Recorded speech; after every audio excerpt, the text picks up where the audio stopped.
Hey guys, welcome back. कैसे हो सब लोग? आइए सब अच्छे होंगे और अपने पोर्टफोलियो का ध्यान रख रहे होंगे। ओके, आज हम बात करेंगे एक अलग सेक्टर के बारे में। ठीक है, हम बात करेंगे E2W, मतलब कि इलेक्ट्रिक टू व्हीलर सेगमेंट्स के बारे में। मतलब कि जो इलेक्ट्रिक स्कूटीज होती हैं, जिनको कंपनीज बनाती हैं, ठीक है, कंपनीज बनाती हैं, सेल करती हैं, उनके बारे में बात करेंगे। क्योंकि आपने देखा होगा तो रैपिड तरीके से ग्रोथ कर रहे हैं ये लोग।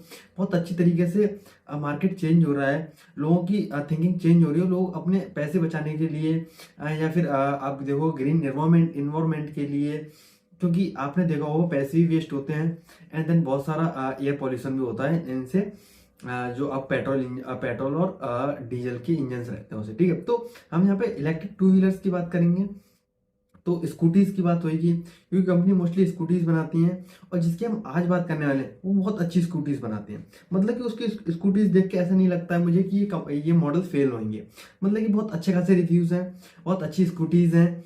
तो चलो बात करते हैं। और ओवरऑल एक इस इंडस्ट्री की बात करूं तो मुझे बहुत बुलिश बुलिश हूं मैं इस चीज पे, क्योंकि आप देखोगे सबको अपनी एक पर्सनल बाइक या फिर स्कूटी चाहिए होती है। और यहाँ पे एक्सपेंस भी बहुत मिनिमम हो जाए। जैसे कि अगर आप पेट्रोल का एक्सपेंस देखोगे तो बहुत पड़ जाता है वो। ठीक है, तो अगर पेट्रोल का एक्सपेंस देखोगे आप तो आई थिंक मुझे तो लगता है कि पेट्रोल का एक्सपेंस बहुत रहता है मिडिल क्लास के लिए, जो लोग अपना 50 60 100 किलोमीटर तक का रोज का सफर आना जाना करते हैं, या फिर रोज का उनका जो काम धाम रहता है उसके लिए इतना पैसा लगता है, जबकि वो एक बार पैसा खर्च कर देते हैं अपनी बाइक्स एंड स्कूटीज में। ठीक है, तो अगर यहाँ पे देखोगे आप तो पेट्रोल का एक्सपेंस बचता है। एंड देन सेकंड आप देखोगे तो इनका जैसे कि अगर आप पेट्रोल इंजन लेते हो बाइक, तो वहाँ पे कॉस्ट भी बहुत ज़्यादा रहती है उन चीज़ों की, इंजन्स की, मेंटेनेंस की वगैरह लेके। ठीक है, यहाँ पे मेंटेनेंस भी बहुत कम रहता है, मेंटेनेंस कम है। एंड देन वहाँ पे इंजन खराब होता है तो इंजन भी रिपेयर होता है, दोबारा बनता है। एंड देन यहाँ पे इंजन भी नहीं है, यहाँ पे बैटरी की कॉस्ट रहती है। ठीक है, अगर पर वहाँ पे पेट्रोल के भी रोज एक्सपेंस रहते हैं। अगर आप कहीं भी जाओगे तो आपको पेट्रोल डलवानी पड़ेगी। ठीक है, उसका मोस्टली ऐसा छोटा मोटा एक्सपेंस नहीं, बहुत एक्सपेंस रहता है पेट्रोल का। तो यहाँ पे इलेक्ट्रिक व्हीकल मेरे हिसाब से बहुत स्कोप है इंडिया में, और बहुत तेजी से ग्रो करेगा मार्केट। ठीक है, क्योंकि लोगों का पैसा ही बच रहा है यहाँ पे। और इतनी सारी महंगाई में लोगों का पैसा बच रहा है, विच इज गुड, क्योंकि लोग एक और पैसा खर्च करके बाइक और स्कूटी तो ले लेते हैं। यहाँ पे क्या होता है, बैटरी चेंज होती है, वो भी आई थिंक 7 8 साल 9 साल चल जाती है इनकी बैटरीज, जैसे ये लोग कंपनी वगैरह बोल रहे हैं। तो मेरे हिसाब से ठीक है। चलो, तो बात करते हैं एथर एनर्जी के बारे में। यहाँ पे हम पूरे सेक्टर के बारे में बात करेंगे, जैसे कि एथर एनर्जी हो गया, अभी नहीं करेंगे हम। एथर एनर्जी, ओला इलेक्ट्रिक, देन जीलियो करके कुछ है, देन बजाज का भी सेगमेंट है इलेक्ट्रिक का। ठीक है, उसके बारे में बात करेंगे। तो ये लोग स्कूटी वगैरह बनाते हैं। ओके, स्कूटी बनाते हैं, इनके मॉडल है रिस्टा। रिस्टा करके इनका मॉडल है एथर एनर्जी का।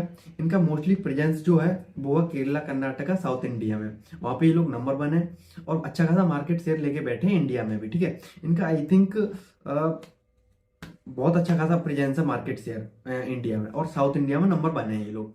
आगे बात करेंगे इनके रिस्टा। ठीक है, मैंने ओवरऑल इनके जो रिव्यूज देखे हैं स्कूटीज के, बहुत अच्छी हैं। जैसे कि अच्छा खासा बट वो दे देते हैं एक चार्जिंग पे, आई थिंक 100 से 160 किलोमीटर तक चल जाती हैं। एंड देन अगर आप देखो इनकी कॉस्ट कितनी रहती है, तो फिर एवरेज इनकी कॉस्ट रहती है वही 1 lakh to 160 lakhs. Okay, and then Ather Energy बहुत अच्छे से ग्रो कर रही है। जैसे कि अगर इनके आप शोरूम्स देखोगे, शोरूम्स बोल लो या फिर इनका जो भी शोरूम्स रहते हैं, जो फिर डिस्ट्रीब्यूटर रहते हैं यहाँ पे सर्विस वगैरह, एंड देन यहाँ पे व्हीकल सेल होते हैं। ठीक है, तो इनके हैं Q2 में 524, और ये लोग ग्रो करने की बात कर रहे हैं FY26 एंड तक, Q4 तक 700 तक। और उन्होंने पीछे भी बहुत अच्छी तरीके से ग्रो की है, मतलब कि बहुत अच्छी तरह से ग्रो कर रहे हैं, मार्केट्स में घुस रहे हैं। जैसे कि MP में घुस रहे हैं ये लोग, राजस्थान में एंटर कर रहे हैं, और बहुत तेजी से अपने आप को ग्रो कर रहे हैं। और ये लोग भी यही बोल रहे हैं कि हम अच्छी खासी तेजी से ग्रो कर रहे हैं, और हमें कोई ऐसी कुछ भी दिक्कत नहीं दिख रही है। अब यहाँ पे बात करेंगे, इन्होंने इस बार Q2 में यूनिट सेल किए हैं अपनी 66,000 इन्होंने यूनिट सेल किए हैं। ठीक है, विच इज आई थिंक 76% से 67% से 67% से वाइनो लेवल इंक्रीज हुआ है यूनिट्स, मतलब कि कितनी बाइक्स से सेल किए हैं उन्होंने स्कूटीज। एंड देन इनका अगर रेवेन्यू देखोगे आप तो वो है 940 करोड़, विच इज 57% वाइनो लेवल, मतलब कि इनकी सेल्स इंक्रीज हुई है 57% से वाइनो level, which is 970 crore. EBITDA पहले -20% था लॉस, अभी इनका -10%, मतलब कि 20% से 10% पाया ईबिटा। तो बहुत अच्छा होगा आगे जाके ये पॉजिटिव में आए। और अगर ये लोग अपनी इस तरह से ग्रो कर रहे हैं अपने स्टोर्स 500 से 700 तक लेके जाएंगे नेक्स्ट 2 क्वार्टर्स में, मतलब कि यहाँ पे ईबिटा अगर अभी इतना पॉजिटिव में भी नहीं आ सकता, क्योंकि अगर आप स्टोर्स एक्सपेंशन कर रहे हो, ईबिटा पॉजिटिव में लाएंगे ये लोग बोल रहे हैं कि हम लेके आएंगे, पर अब ये लोग फोकस मेरे हिसाब से कर रहे हैं अपने स्टोर्स पे, अपने व्हीकल्स सेल करने पे, अपने एडवर्टाइजमेंट पे। ये लोग यही बोल रहे हैं कि अब अपने एडवर्टाइजमेंट कर रहे हैं अच्छी तरह से, जिससे हमारी बहुत अच्छी सेल्स आ रही है। एंड देन प्रोडक्ट क्वालिटी दे रहे हैं, अच्छी खासी क्वालिटी दे रहे हैं ये लोग अपनी स्कूटीज में, क्योंकि मैंने रिव्यूज पढ़े हैं, बहुत अच्छे खासे रिव्यूज हैं, ठीक है। तो आई थिंक इसमें इंडिया में बहुत स्कोप दिख रहा है मुझे, और एथर बहुत अच्छे से ग्रो कर रहा है, बहुत अच्छे प्रोडक्ट्स दे रहा है, बहुत अच्छे से अपनी बैटरीज की लाइफ दे रहा है। एंड देन इन लोगों ने अभी चार्जर निकाला है अपना, फास्ट चार्जर था, उससे भी और फास्ट निकाला है अभी इन्होंने चार्जर। तो अपने प्रोडक्ट में मिक्स करते जा रहे हैं, अच्छी खासी रिसर्च एंड डेवलपमेंट टीम है इनकी जो बहुत अच्छे से ग्रोथ कर रही है। तो हमको पूरे सेक्टर्स को उसको पढ़ना पड़ेगा, ठीक है। इसके पूरे सेक्टर में एक अच्छा खासा नेम अपने साथ रखना पड़ेगा, ओके, जो बहुत तेजी से ग्रो करे अपनी कंपनी, अपने व्हीकल्स को, अपनी कंपनी को, और बहुत अच्छी खासी सेल्स करे। देन ये ईबिटा पॉजिटिव करेंगे तो बहुत और अच्छा होगा। और आई थिंक मैंने सब कुछ कवर कर दिया। इन लोगों ने आगे की गाइडेंस कुछ नहीं दी, आगे की यही बोली कि अच्छी खासी हम अपने व्हीकल सेल करते रहेंगे, क्योंकि अच्छे खासे अपनी व्हीकल सेल करते रहेंगे, और इंडस्ट्री से बहुत तेजी से ग्रो करते रहेंगे, और मुझे इसमें बहुत ज़्यादा स्कोप दिखता भी है। अभी उन्होंने 57% से अपनी सेल्स ग्रोथ करी भी है, ठीक है, और यूनिट अपनी 67% से यूनिट्स वो भी करी हैं सोल्ड। एंड देन गाइडेंस अगर आप देखोगे तो आप ये देख सकते हो कि इन लोगों के अभी 524 स्टोर्स है, फिर शोरूम्स बोल लो उनको, और ये 700 तक की बात कर रहे हैं Q4 FY26 तक के लिए, ठीक है।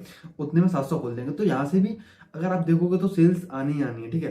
तो यही है, अच्छे से देखो, पढ़ो।